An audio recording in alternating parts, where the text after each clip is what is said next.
প্রিয় নবম শ্রেণীর শিক্ষার্থীরা 2025 সালে তোমরা যে নতুন ইংলিশ গ্রামার এন্ড কম্পোজিশন বইটা পাবে, সে বইতে কি কি গ্রামার আছে আজকে আমরা A to Z সব দেখব। প্রিয় ভিউয়ার্স, আজকের নতুন ভিডিওতে তোমাদের সবাইকে স্বাগতম জানাচ্ছি। তোমরা যদি আমার চ্যানেলে নতুন হয়ে থাকো তাহলে এরকম ভিডিওর আপডেট পেতে চ্যানেলটি সাবস্ক্রাইব করে রাখবে, ভালো লাগলে লাইক কমেন্ট করবে, আর সম্পূর্ণ ধারণা পেতে পুরো ভিডিওটি না টেনে দেখবে। তাহলে চলো শুরু করা যাক। তো প্রিয় শিক্ষার্থীরা, আমরা তোমাদের 2025 সালের যে ক্লাস 9 এর যে গ্রামার বইটা, সেই গ্রামার বইতে তোমাদের কি কি কন্টেন্টস আছে সেই বিষয়গুলো আমরা দেখব। এখানে প্রথমেই তোমাদের যে গ্রামারটা আছে সেটা হচ্ছে দ্য নাউন। তারপরে নাম্বার 2 তে যেটা আছে প্রোনাউন এন্ড পসেসিভ। আসলে এই বিষয়গুলো নিয়ে আমার অবশ্যই ভিডিও থাকবে তোমাদের প্রত্যেকটা গ্রামার নিয়ে। তোমরা অবশ্যই আমার চ্যানেলটাকে সাবস্ক্রাইব করে রাখবে।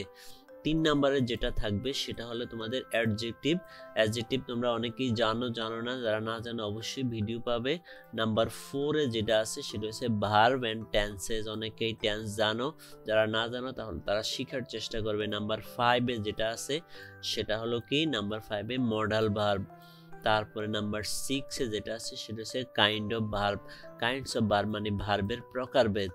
তারপরে নাম্বার 7 এ যেটা আছে সেটা হলো কি দ্য অ্যাডভার্ব মানে পার্টস অফ স্পিচের একটা হলো অ্যাডভার্ব। তারপরে নাম্বার 8 এ যেটা আছে সেটা হলো প্রিপজিশন, এটাও পার্টস অফ স্পিচের অন্তর্ভুক্ত। তারপরে নাম্বার 9 এ যেটা আছে সেটা হলো সেন্টেন্স 5 প্রকার, সেটা আবার আছে সিম্পল, কমপ্লেক্স, কম্পাউন্ড, সবগুলোই তোমরা পড়তে হবে। তারপর নাম্বার 10 এ যেটা আছে সেটা হলো কি ইন্ট্রোডাক্টরি, ইট এবং দেয়ার, ইটের ব্যবহার এবং দেয়ারের ব্যবহার, কোন কোন ক্ষেত্রে ইটের ব্যবহার হয়, কোন কোন ক্ষেত্রে দেয়ারের ব্যবহার, সেন্টেন্সের শুরুতে ইট দ্বারা সেন্টেন্স তৈরি হয় সেই বিষয়টা তোমরা শিখতে পারবে। সেন্টেন্সের শুরুতে দেয়ার দ্বারা অনেক বাক্য শুরু হয় সেই বিষয়টা তোমরা এই গ্রামার থেকে শিখতে পারবে। তারপর আছে 11 আছে কন্ডিশনাল মানে ইফ যুক্ত বাক্যগুলা। তারপরে 12 এ যেটা আছে সেটা হলো কি প্যাসিভ মানে ভয়েস, অ্যাক্টিভ প্যাসিভ ভয়েস, সেই বিষয়টা তোমরা 180 পৃষ্ঠার থেকে এই জিনিসটা পাবে। তারপরে 13 এ যেটা আছে সেটা হলো স্পিচ মানে ন্যারেশন, তোমরা 191 পৃষ্ঠায় এই বিষয়টা পেয়ে যাবে। তারপরে 14 নম্বরে যেটা আছে সেটা হলো মানে কম্পোজিশন অংশে তোমাদের 14 নাম্বার শুরু হবে কম্পোজিশন অংশ থেকে।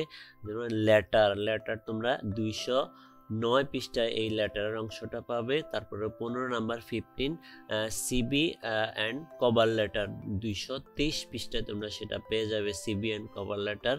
তারপরে 16 নাম্বারে যেটা আছে সেটা হলো ইমেল, 232 পৃষ্ঠা।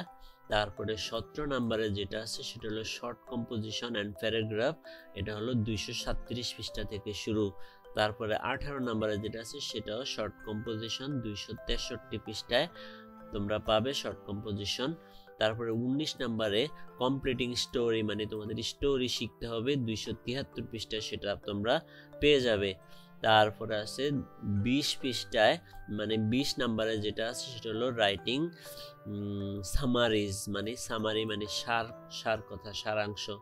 তারপরে 21 নম্বরে যেটা আছে সেটা হলো কি ডেসক্রাইবিং গ্রাফস এন্ড চার্ট মানে কি করা, ডেসক্রাইব বর্ণনা করা, তোমাদেরকে যে কোনো গ্রাফ অথবা চার্ট আসতে পারে সেই বিষয়টা তোমরা ধারণা পাবে 287 পৃষ্ঠায়। তারপরে হলো আর কিছু নাই, সেটা হলো আনসার কি মানে তোমাদের কিছু আনসার দিয়ে রেখেছে এখানে, সেই জিনিসটা তোমরা এখানে পেয়ে যাবে। তো আশা করি তোমরা পুরো ভিডিওটি সবাই বুঝতে পেরেছো এবং সেভাবে তোমরা নিজেদেরকে তৈরি করতে পারবে। তো আজকের ভিডিও এ পর্যন্তই। আশা করি ভিডিওটি তোমাদের ভালো লেগেছে। ভিডিওটি ভালো লাগলে অবশ্যই লাইক কমেন্ট করতে ভুলবে না। দেখা হবে অন্য কোনো ভিডিওতে, সে পর্যন্ত সবাই ভালো থাকবে। ধন্যবাদ।